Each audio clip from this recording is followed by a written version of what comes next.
반가 안녕하세요. 공인중개사법 박용덕입니다. 2022년 제33회 공인중개사 시험 대비 숫자 뽀개기 이번 시간은 41번입니다. 기간을 정하지 않거나 2년 미만으로 정한 주택임대차는 그 기간을 2년으로 본다. 예, 그렇죠. 주택임대차는 최단기 존속기간이 2년입니다. 주택은 2년입니다. 상가는 1년이죠. 예, 상가는 최단기 존속기간 1년이고요. 농지법의 경우 최단기 존속기간 3년입니다. 다년생 식물재배지는 5년입니다. 민법 임대차는 최단기 존속기간, 최장기 존속기간 모두 없습니다. 민법에 건물 전세권 최단기 존속기간 1년이고 최장기는 10년입니다. 민법에서 지상권은 최장기 존속기간은 없고요. 최단기는 경관 건물 30년, 목조 건물 15년, 공작물은 5년이 되겠습니다. 최단기 존속기간 정리하시기 바랍니다. 다음은 42번입니다. 42번. 주택임대인이 임대차 기간 끝나기 6개월 전부터, 이게 2개월 전까지로 바뀌었죠. 2개월, 6개월 전부터 옛날에 1개월이었는데 2개월 전까지의 기간에 임차인에게 갱신거절의 통지를 하지 아니한 경우 계약 조건을 통지하지 아니하거나 계약 조건을 변경하지 아니하면 갱신하지 아니한다는 뜻의 통지를 하지 아니한 경우에는 그 기간이 끝난 때에 전 임대차와 동일한 조건으로 다시 임대차한 것으로 본다. 2개월로 바뀌었습니다. 2개월이다.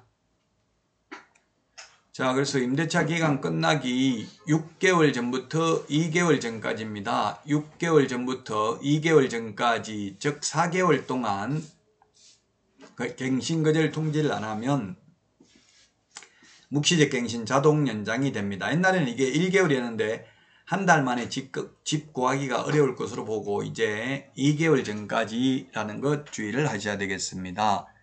2개월이라는 숫자를 보면요, 우리 임원이 결격사, 임원 또는 사원이 결격 사유에 해당되었을 경우 2개월 이내 그 사유 훼손하면 절대적 등록 취소지요.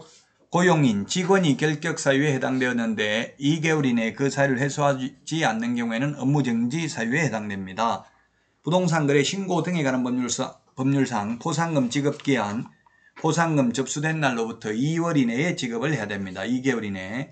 연수교육 통지 2개월 전까지 해야 됩니다. 그 다음에 주택임대차 계약갱신 요구 임대차 기간 끝나기 6개월 전부터 2개월 전까지고요. 그 다음에 이때 법정갱신 요구도 마찬가지입니다. 6개월 전부터 2개월 전까지 갱신거절 통지 안 하면 법정갱신 됩니다. 2개월 숫자 정리하시기 바랍니다. 자, 다음은 43번입니다. 43번 문제 보도록 하겠습니다. 상가 건물 임대차에서 계약갱신 요구권은 최초 임대차 기간을 포함한 전체 임대차 기간이 10년을 초과하지 않는 범위 내에서만 행사할 수 있습니다.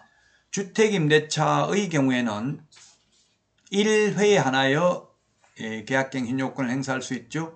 근데 상가는 1회에 하나 하는 게 아니라 최초 임대차 기간을 포함한 전체 임대차 기간이 10년을 초과하지 않는 범위 내에서만 행사할 수 있습니다. 만약에 처음에 6년 계약을 체결했다면 계약갱신 요구하면 6년을 갱신 요구하면 전 임대차와 동일한 조건으로 계약한 것으로 보니까 6년이 더 연장되겠죠. 그러면 최초 임대차 기간을 포함하면 12년이 되기 때문에 이런 경우는 계약갱신 요구 불가능합니다. 그래서 5년 계약 체결했으면 한 번 연장할 수 있겠죠. 4년 계약 체결했어도 한 번 연장 계약갱신 요구하면 8년밖에 안 됩니다. 왜냐하면 최초 임대차 기간을 포함한 전체 임대차 기간이 10년을 초과하지 않는 범위 내에서만 계약갱신 요구권을 행사할 수 있습니다. 주택임대차에서 계약갱신 요구를 하면 2년이 연장됩니다. 처음에 3년 계약을 해도 주택의 경우 계약갱신 요구하면 2년이 연장되는데 상가는 전 임대차와 동일한 조건으로 임대차한 것으로 봅니다. 다만 최초 임대차 기간을 포함한 전체 임대차 기간이 10년을 초과하지 않는 범위 내에서만 계약갱신 요건을 행사할 수 있습니다. 자, 다음은 44번 문제입니다. 44번.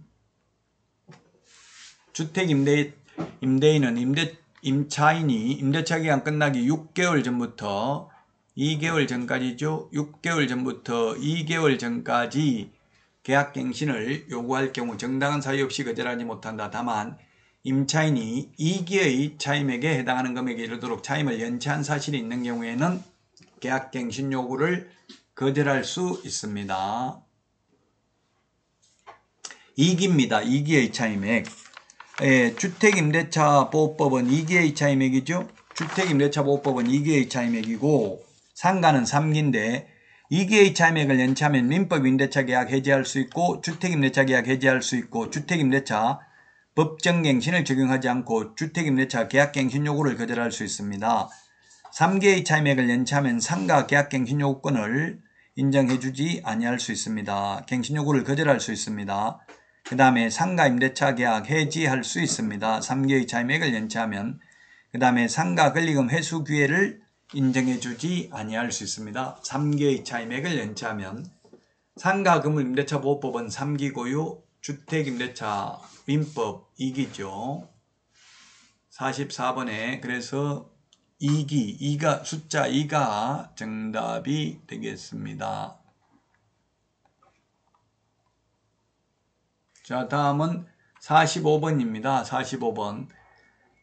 당사자는 약정한 차임이나 보증금이 주택임대차에 관한 조세공과금 그 밖의 부담의 정감이나 경제사정의 변동을 인하여 적정하지 아니하게 된 때에는 장래에 대하여 그 정감을 청구할 수 있다.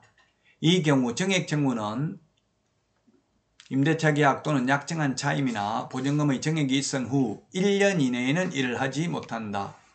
한번 올리고 나면 1년 안에는 다시 못 올립니다. 1년입니다. 1년. 1년 이내에는 다시 정액하지 못합니다. 감액은 상한선도 없습니다. 감액은 1년에 2번, 3번도 가능합니다. 물론 감액 청구나 정액 청구는 모두 청구권이기 때문에 반드시 수용하거나 수락해야 되는 건 아니죠. 거절하면 감액 청구 소송, 정액 청구 소송을 통해서 판결을 받아야 될 것입니다. 자, 그래서 만약에 1년에 최대 5% 올릴 수 있는데 5년 동안 안 올렸다가 6년 돼가지고 갑자기 5, 6, 30% 올리고 이거는 불가능합니다. 1년에 5% 최대 100분의 5 또는 20분의 1, 5%만 정액 청구할 수 있습니다. 한번 올리고 나면 1년 안에는 다시 올릴 수 없습니다. 주택임대차는 20분의 1, 상가임대차는 100분의 5라는 표현을 쓰고 있는데 모두 5% 똑같은 말이죠. 여러분 수고 많이 하셨습니다. 다음 시간에 찾아뵙겠습니다. 안녕히 계십시오. 안녕.